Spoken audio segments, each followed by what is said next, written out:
नमस्कार। आज मिति 2082 2 महिना 10 गते सफलता एजुकेसन लाहानबाट टिचर लाइसेन्सको दोस्रो साप्ताहिक परीक्षामा आईसीटी सँग सम्बन्धित सोधिएका प्रश्नहरू र यसका उत्तरहरूको साथमा म आइसकेको छु। आज टिचर लाइसेन्सको दोस्रो साप्ताहिक परीक्षामा 39 नम्बरमा सोधिएको प्रश्न यस्तो रहेको छ। हेर्नुस्, Which of the following software is used in school? तल दिएका मध्ये कुन सफ्टवेयरलाई विद्यालयमा प्रयोग गर्न सकिन्छ अथवा विद्यालयमा प्रयोग गरिन्छ? अफिस प्याकेज, अपरेटिङ सिस्टम, त्यसपछि इमेज र अल अफ देम हो। के हुन्छ यसमा? ल अब ढिलाइ नगरी यसको बारेमा जानौँ। विद्यालयमा प्रयोग गरिने सफ्टवेयर, यसमा नि सिम्पली हामीलाई क्वेशन दिएको छ, यो सफ्टवेयरबाट कुन सफ्टवेयर विद्यालयमा प्रयोग गर्न सकिन्छ? यसमा धेरै लोजिकहरु अझै केही पनि छैन। ल अफिस प्याकेज, विद्यालयमा अफिस प्याकेज भन्ने सफ्टवेयरलाई प्रयोग गरिन्छ। जस्तै कि अब MS Word, Excel, PowerPoint जस्ता सफ्टवेयरहरूलाई अफिस प्याकेज सफ्टवेयर भन्ने गरिन्छ र एमएस वर्ड प्रोसेसिङको लागि, एक्सेल भनेको स्प्रेडशीटको लागि यसलाई स्प्रेडशीट सफ्टवेयर पनि भन्ने गरिन्छ, यसलाई वर्ड प्रोसेसिङ भन्ने गरिन्छ, वर्ड प्रोसेसिङ, र त्यसपछि पावर पोइन्टलाई प्रेजेन्टेसन सफ्टवेयर भन्ने गरिन्छ, प्रेजेन्टेसन सफ्टवेयर। यो सबै सफ्टवेयरलाई विद्यालयमा प्रयोग गरिन्छ। अब अर्को अपरेटिङ सिस्टम, बिना अपरेटिङ सिस्टमको कुनै पनि एप्लिकेसन सफ्टवेयरहरू काम गर्न सक्दैन। बिना अपरेटिङ सिस्टमको कम्प्युटर सिस्टम नै चलाउन सक्दैन। त्यही भएर यो सफ्टवेयर पनि विद्यालयमा प्रयोग गरिन्छ। अपरेटिङ सिस्टम जस्तै हामीले आफ्नो सिस्टममा युज गर्ने विन्डोज 7, विन्डोज एक्सपी, विन्डोज 10, त्यस्तै हामी आफ्नो स्मार्टफोनमा प्रयोग गरिने एन्ड्रोइड, एप्पलको आइफोनमा प्रयोग गरिने आइओएस, त्यस्तै अन्य अपरेटिङ सिस्टमहरू लिनक्स, युनिक्स, एप्पलमा प्रयोग गर्ने म्याक ओएस, यो सबै अपरेटिङ सिस्टमहरू हो र यो सफ्टवेयरहरू विद्यालयमा प्रयोग गरिन्छ। यसबाट कुनै न कुनै सफ्टवेयर हामीलाई आफ्नो सिस्टममा राख्नुपर्ने हुन्छ। यो सफ्टवेयर बिना कुनै अर्को सफ्टवेयरहरू काम गर्न सक्दैन। त्यही भएर यो पनि विद्यालयमा प्रयोग गरिन्छ। त्यस्तै अब इमेज, अब इमेजको फुल फर्म तपाईलाई जान्नुपर्ने हुन्छ। यो विद्यालयमा प्रयोग गरिने सफ्टवेयर हो। इन्टिग्रेटेड, ईबाट इन्टिग्रेटेड एजुकेशनल र एमआईएस बाट हुन्छ म्यानेजमेन्ट इन्फर्मेसन सिस्टम, म्यानेजमेन्ट, आईबाट इन्फर्मेसन, एसबाट सिस्टम हो। यो सफ्टवेयर पनि विद्यालयमा प्रयोग गरिन्छ। त्यही भएर यो पनि यस अन्तर्गत पर्छ र यसको बेस्ट आन्सर भनेको अब हामी अप्सन डी लाई मान्न सक्छौं। र आज केही विद्यार्थीहरूले अप्सन नम्बर सी मा पनि हामीले पायो, अप्सन नम्बर सी मा पनि लगाउनु भएको थियो, तर सी हुँदैन किनभने इमेज भनेको विद्यालयमा प्रयोग गरिन्छ, ठीक छ, तर यहाँ वेबमा आधारित, वेब बेस्ड अथवा अनलाइनबाट मात्रै काम गर्न सकिने, इन्टरनेटको प्रयोग गरेर मात्रै सफ्टवेयरलाई प्रयोग गर्न सकिने त्यस्तो किसिमको कुनै यहाँ स्टेटमेन्टहरू छैन, लोजिकहरू छैन। त्यही भएर यसको बेस्ट आन्सर भनेको सबै हुन्छ। अफिस प्याकेज पनि हुन्छ, अपरेटिङ सिस्टम पनि हुन्छ र इमेज सफ्टवेयर पनि हुन्छ। अब हामी अगाडि बढौँ। दोस्रो नम्बरको क्वेशन, आज टिचर लाइसेन्सको 43 नम्बरको क्वेशनमा सोधिएको अर्को क्वेशन। अब म तपाईहरुलाई यसको बारेमा हेर्नुस्, जानकारी गराउँछु। Which of the following is the nature of the documentation of data is related to image prepared by the school itself? हो, स्कुलले जब तपाईको इमेजबाट डिफरेन्ट किसिमको कामहरू गर्दा कस्तो किसिमको डकुमेन्टेसन हुन्छ, कुन नेचरमा हुन्छ, ह्यान्ड रिटेन हुन्छ, प्रिन्टेड हुन्छ, कस्तो हुन्छ, कुन नेचरमा हुन्छ? अब अघि हामीले पढ्यो इमेज भनेको वेबमा आधारित हो, कम्प्युटराइज्ड हो, इमेज भनेको सफ्टवेयरको नाम हो, यो वेबमा आधारित हो भने यसमा कस्तो किसिमको काम हुन्छ? पेपरको पक्कै पनि प्रयोग हुँदैन, पेपर रेकर्डिङ काम हुँदैन। त्यसपछि नेक्स्ट नम्बरमा फिजिकलको कुरै आउँदैन, यसमा फिजिकलको कुरै आउँदैन, हार्ड कपीको कुरै आउँदैन, यसमा किनभने यो टोटली केबाट सफ्टवेयरबाट अपडेट हुने हो, वेबमा आधारित पनि हो। त कसरी प्रोसेसिङ हुन्छ डेटाहरूलाई कसरी प्रिपेयर गर्ने गरिन्छ, यसको नेचर कस्तो हुन्छ, त इलेक्ट्रोनिक हुन्छ, विद्युतीय। सायद तपाईहरुले बुझ्नुभयो यसको बारेमा। र अहिले म मात्रै क्वेशनलाई डिल गरिरहेको छु। हुन त क्लासमा हामी यसको बारेमा डिटेलमा डिस्कस गरेका थियौं र अझै पनि हामी गर्नेछौँ। नेक्स्ट तपाईहरुले PMT सफ्टवेयर नाम सुन्नुभएको होला।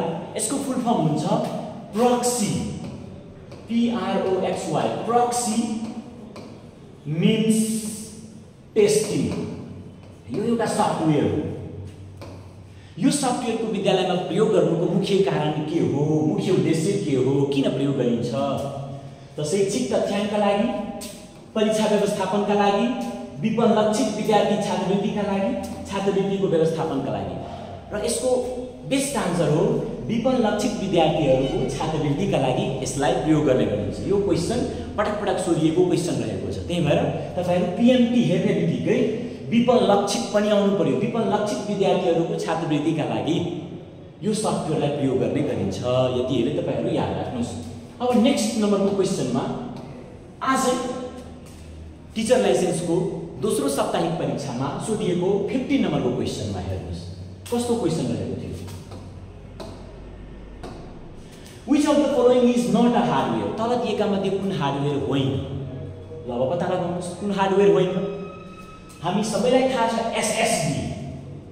यसको फुल फर्म हुन्छ सोलिड स्टेट ड्राइभ। यो भनेको सेकेन्डरी मेमोरी हो। SECONDARY सेकेन्डरी मेमोरी हो। यो भनेको हार्ड डिस्क भन्दा फास्टर मेमोरी SSD नयाँ प्रविधि हो। र त्यही भएर यो भनेको त मेमोरी हो। सबै मेमोरीहरू हार्डवेयर हुन्छ। त यो हार्डवेयर हो। तर यहाँ दिएको छ नट, कुन होइन। बायोस। अब बायोसको कुरा तपाईलाई जान्नुपर्ने हुन्छ। बायोसको फुल फर्म हुन्छ बेसिक इनपुट आउटपुट सिस्टम। यसको फुल फर्म हुन्छ बेसिक इनपुट आउटपुट सिस्टम। यो एउटा सफ्टवेयर हो। र म्यानुफ्याक्चररहरूले जब पीसी को म्यानुफ्याक्चर गर्छ, सिस्टम को म्यानुफ्याक्चर गर्छ, त्यति बेला नै कम्प्युटरमा रोम मेमोरीको भित्रमा एउटा सफ्टवेयर राख्ने गर्दछ जसको नाम हो firmware, FIRMWARE, firmware।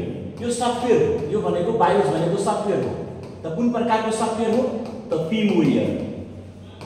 याद राख्नु, यो सिस्टम सफ्टवेयर हो। बायोस भनेको सिस्टम सफ्टवेयर। सिस्टम सफ्टवेयरमा पनि यो सफ्टवेयर भनेको firmwareसँग रिलेटेड सफ्टवेयर हो। यो क्वेशन पनि सोधेको क्वेशन हो, पटक पटक सोधेको क्वेशन हो। र यो सफ्टवेयर भनेको firmware भनेको एउटा मेमोरीमा राखेको रहन्छ। एकपल्ट क्वेशन सोधेको छ। तल दिएका मध्ये firmware सफ्टवेयरलाई कुन मेमोरीमा स्टोर गरेर राखिएको हुन्छ? त रोम पनि एउटा मेमोरी हो, प्राइमरी मेमोरीको टाइप हो।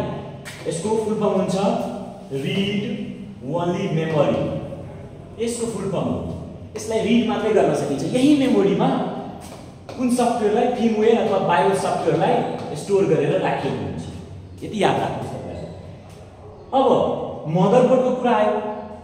मदरबोर्डको कुरा गर्नुपर्दा तपाईहरुलाई के जान्नु पर्ने हुन्छ भने मदरबोर्ड पनि एउटा के हो? हार्डवेयर नै हो।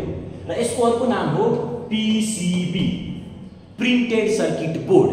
यो भनेको मेन बोर्ड हो। यसको नाम भनेको मदरबोर्ड किन राखिएको छ भने आमाले त सबै कुरालाई अटाउन सक्छ नि हो। यसको नाम father board, brother board, sister board होइन। कम्प्युटरमा मदरबोर्ड हुन्छ। र मदरबोर्ड भनेको प्रिन्टेड सर्किट बोर्ड हो। यसको full form printed circuit board. र यसैमा माइक्रो प्रोसेसर लागेको रहन्छ, यसैमा र्याम लागेको रहन्छ, यसैमा SSD पनि कनेक्ट गरेको रहन्छ। सबै कम्पोनेन्ट्सहरू डाइरेक्टली इन्डाइरेक्टली तपाईको मदरबोर्डमा जोडेकै हुनुपर्ने हुन्छ। मदरबोर्ड भनेको मेन सर्किट बोर्ड, यसलाई प्रिन्टेड सर्किट बोर्ड। यो पनि हार्डवेयर हो। यसलाई छुन सक्छौँ हामी, हेर्न सक्छौँ, यसलाई टच गर्न सक्छौँ। त्यही भएर यो हार्डवेयर। तर बायोसलाई हामी फिल मात्रै गर्न सक्छौँ, यसलाई हामी टच गर्न सक्दैनौँ। र रोम तपाईहरुले बुझिसक्नु भएको छ, रिड ओन्ली मेमोरी। र यो भनेको तपाईको नन भोलाटाइल पनि हो, नन भोलाटाइल। र र्याम भनेको तपाईले त पढ्नु भएको होला। र्याम भनेको भोलाटाइल अन्तर्गत आउँछ। कुन मेमोरी? त भोलाटाइल। बुझ्नु भयो सबैजनाले? अब म लास्ट क्वेशन तिर तपाईहरुलाई लगिरहेको छु। लास्ट आज टिचर लाइसेन्समा सोधिएको अन्तिम एउटा प्रश्न हेर्नुहोस्, which of the following language is computer's own language? तर दिएका मध्ये कम्प्युटरको आफ्नै भाषा कुन हो? कुन भाषामा कम्प्युटरले कम्युनिकेसन गर्न सक्छ अथवा ल्याङ्ग्वेज ट्रान्सलेटरको आवश्यकतै पर्दैन? ल हेर्नुहोस्, MLL। त MLL को फुल फर्म हुन्छ machine level language. Machine level language. र एउटा हुन्छ ALL, assembly level language. Assembly level language. र त्यसपछि HLL को फुल फर्म हुन्छ हाई लेभल ल्याङ्ग्वेज। र HTML भनेको वेब पेजसँग आधारित hypertext markup language. Hypertext markup language. अब जान्नुपर्ने हुन्छ कम्प्युटरको आफ्नै भाषा कुन हो? त्यसको बेस्ट आन्सर हो MLL। कारण MLL भनेको 01 मा आधारित भाषा हो। यो 01 मा आधारित भाषा हो। त्यस्तै यो एसेम्बली लेभल ल्याङ्ग्वेज भनेको सोध्न सक्छ त यो निमोनिक कोडमा, यति याद राख्नुहोस्, निमोनिक कोडमा आधारित भाषा हो। र यो 01 भनेको बाइनरी कोड हो। यो बाइनरी कोडमा आधारित भाषा हो। कम्प्युटरले बुझ्ने भनेको बाइनरी ल्याङ्ग्वेज हो, 01 मात्रै बुझ्ने गर्दछ। हामी जेसुकै दिए पनि, हामी जुनसुकै कुरामा प्रोग्रामिङ गरे पनि, हाई लेभलमा गरे पनि, एसेम्बली लेभलमा गरे पनि कम्प्युटरले बुझ्ने भनेको 01 हो। त्यही भएर ट्रान्सलेटर तपाईँले नाम सुन्नुभएको होला। 3 किसिमको हुन्छ ट्रान्सलेटर, एसेम्बलर, इन्टरप्रेटर र कम्पाइलर हो। त यसमा ट्रान्सलेटरको आवश्यकता पर्दैन, यो कम्प्युटरको आफ्नै भाषा हो। एसेम्बली लेभल ल्याङ्ग्वेज भनेको निमोनिक्स कोडमा आधारित हो। यसमा 01 को साथसाथै निमोनिक कोड्सहरू पनि हुन्छ। र अहिले हामी जुन प्रयोग गर्छौँ हाई लेभल ल्याङ्ग्वेज, यो हाई लेभल ल्याङ्ग्वेज भनेको इङ्ग्लिस ल्याङ्ग्वेजमा आधारित ल्याङ्ग्वेज हो। इङ्ग्लिस ल्याङ्ग्वेजमा हामी कोडिङ, सोर्स कोडहरू, आफ्नो सोर्स कोडहरू इङ्ग्लिसै भाषामा लेख्न सक्छौँ। जस्तै सी भयो, जाभा भयो, पाइथन भयो। हाई लेभलका इक्जाम्पलहरू, यदि हाई लेभलको इक्जाम्पलहरूको कुरा गर्नुपर्दा यसका जस्तै C plus plus, Java, Python, QBasic, यो सबै हाई लेभल ल्याङ्ग्वेजका इक्जाम्पलहरू। र यो तपाईँको हाइपरटेक्स्ट मार्कअप ल्याङ्ग्वेज भनेको वेब पेज डेभलपमेन्ट ल्याङ्ग्वेज हो। Web page development language. यो वेबमा यसलाई टिम बर्नर्स-लीले बनाएको। Tim Berners Lee. सायद तपाईँहरूले पक्कै पनि यो बुझ्नुभएको होला। एकदम इम्पोर्टेन्ट यो क्वेसनहरू तपाईँहरू रिभाइज गरिराख्नुपर्छ र मैले डिल गरेको कुराहरू, मैले भनेका कुराहरू तपाईँहरूलाई स्मरण गरेर राख्नुपर्ने हुन्छ। ल, थ्याङ्क यू भेरी मच।